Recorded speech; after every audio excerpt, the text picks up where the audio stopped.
This is the new Logitech MX Master 3 for Mac, and it does some things that other mice can't. It has a gesture button, which either adapts to open mission control or app expose, among other things. It can vertically scroll 1,000 lines in 1 second, and that top scroll button has 2 different scroll modes. There's a horizontal scroll wheel. It has forward and back buttons to help you navigate faster. It actually fits in the shape of your hand. It connects instantly when you turn it on. And now it comes in space gray to match the color of my 6-inch MacBook Pro. See how nice that looks? So yeah, Logitech's famous MX Master mouse has been specifically remixed and remastered for macOS and app-specific customizations. For Photoshop, for Final Cut Pro, for Chrome and Safari, among several others. And it's not just for Mac users, it's also gonna work for your iPad too, but we'll get to that in just a minute. But for now, it's nice to know that you can pair this with up to 3 separate devices. Plus, every single button is completely customizable using the Logi Options software, so you can personalize this more than Nike by you. So, do you need this level of pro mouse for your Mac? Well, technically speaking, if you have a Mac laptop, then you already have a really awesome trackpad with multi-touch gestures. And this mouse, the MX Master, has no multi-touch gestures. A fact that does sort of get made up for in other ways. But no, I mean, technically, I guess you don't need a pro mouse. But on the other hand, after having used the Mac-specific MX Master for a good couple of weeks now, it does feel like this is something that I wouldn't want to be without.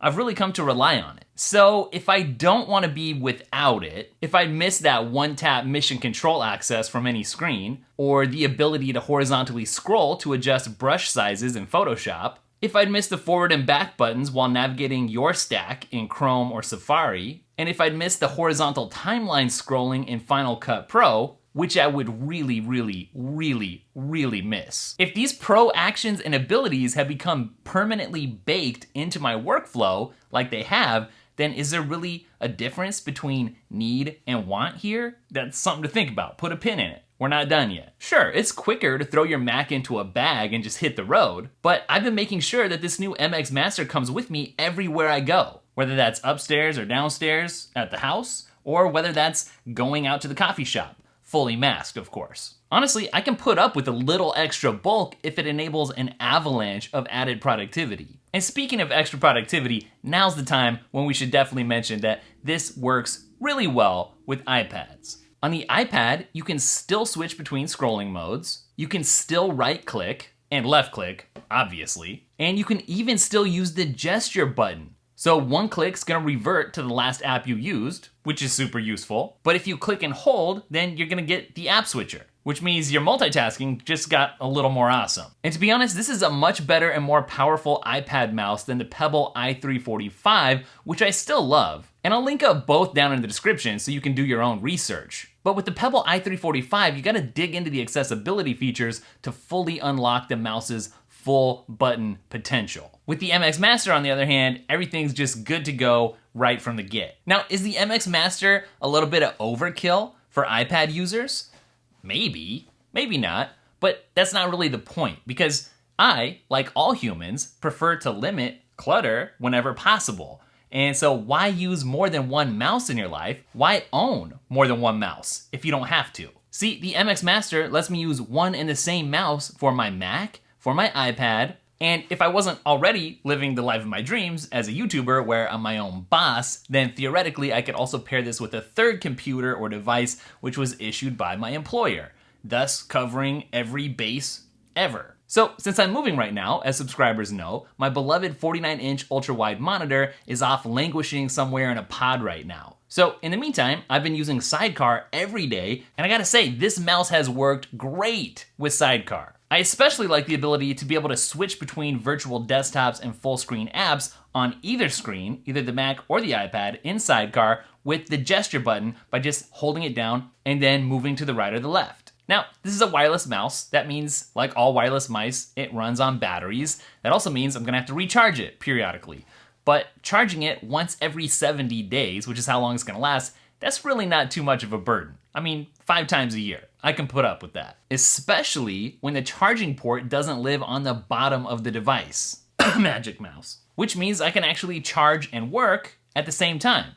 Novel. Now, Throw in the fact that this mouse tracks on any surface smoothly, including glass, and yes, I'd say you've got yourself a real, true, live pro mouse. Now, I'd be lying if I said I just loved this mouse right from the get-go, right out of the box, without tweaking any of the settings. If I couldn't tweak the settings using Logi options, then I wouldn't use this mouse. But because I can go in and personalize everything exactly how I like, then this becomes the mouse of my dreams. Traditionally, I have been a big fan and proponent of the Magic Mouse 2. I like that mouse. I'm not saying in this video that you should ditch it, that it's no good, because I still like that mouse. It's just that I've really come to appreciate all the functionality that the MX Master gives me. And really, I've spent more time learning how to use it. So, do you need a pro mouse like the MX Master for your Mac? Well, to paraphrase Michael from The Office, absolutely not.